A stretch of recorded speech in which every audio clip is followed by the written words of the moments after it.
Hi there, this is CBT News Online from beyond the pages of the New Sunday Times Motoring Pullout, and it's good to be back home after a week in Tokyo. Our thanks to Honda Malaysia for the experience and the hospitality, and yeah, as the saying goes, all I got was this t-shirt.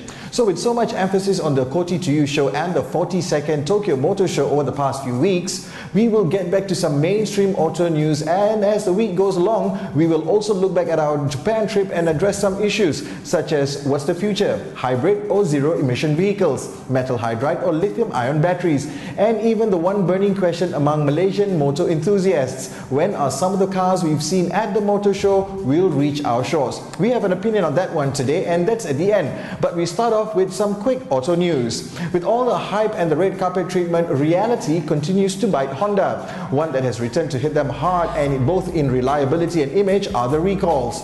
The beleaguered Japanese automaker is widening its biggest recall to fix flaws related to airbags in its models. The recall covers an additional 917,000 vehicles worldwide, bringing the total to more than 2.77 million. More than 90% of the affected vehicles are in the United States. The flaw affects the driver's airbag inflators that may deploy with too much pressure, which can cause the inflator casing to rupture and could result in injury or fatality. The latest move is a blow to Honda, the only large car maker to report a sales decline in the US last month, as it seeks to recover from natural disasters in Japan and Thailand this year. Meanwhile, back home, Proton Holdings is confident of achieving better sales next year as the national car maker initiates plans to boost sales.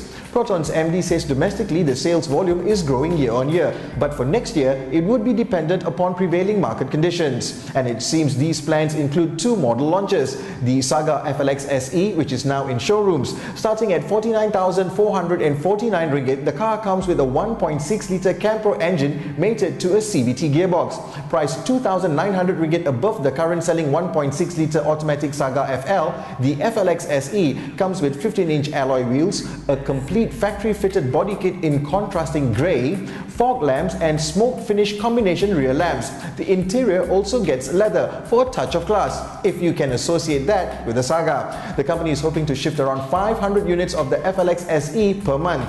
The FLX SE, coupled with the recently found spy shots of the soon-to-be-released Exora Turbo, shows that Proton's plans are afoot and that customers can expect a wide variety of models come next year. This is CBT News Online from beyond the pages of the New Sunday Times. Moving on, General Motors is exploring design changes to the Chevy Volt Battery to address issues raised after US federal safety officials opened a probe into the plug-in electric car. GM Chief Executive Dan Ackerson told Reuters on Thursday that the US automaker might redesign the Volt battery and that it would offer loaner vehicles to about 6,000 Volt owners, as it works on ways to reduce the risk of battery fires breaking out days after crashes involving the car. And to wrap up today's episode, after 2 days at the Tokyo Motor Show, most automotive enthusiasts are asking when would some of the models showcased will arrive in our neck of the woods and how much would they cost? Well, in all honesty, it is very difficult for us to answer that, and we believe even for the local entities, it is only post-TMS 2011 that they would return home, discuss at length about it before they can give us a definitive answer. Take Honda and the new CR-V. As mentioned before, it does look like a welcome change, but when asked a few Honda Malaysia personnel about when it would be launched here, they can't confirm, possibly with a rough estimate of late next year. But don't quote me. There's a lot that Honda and the other Japanese automakers affected by the floods will need to do over the next few months in order for them to give us a clearer picture. So, you will either have to pamper your current baby or look to a Malaysian or maybe even a European as your next car. Till tomorrow, from the team at CBT, drive safe and happy motoring.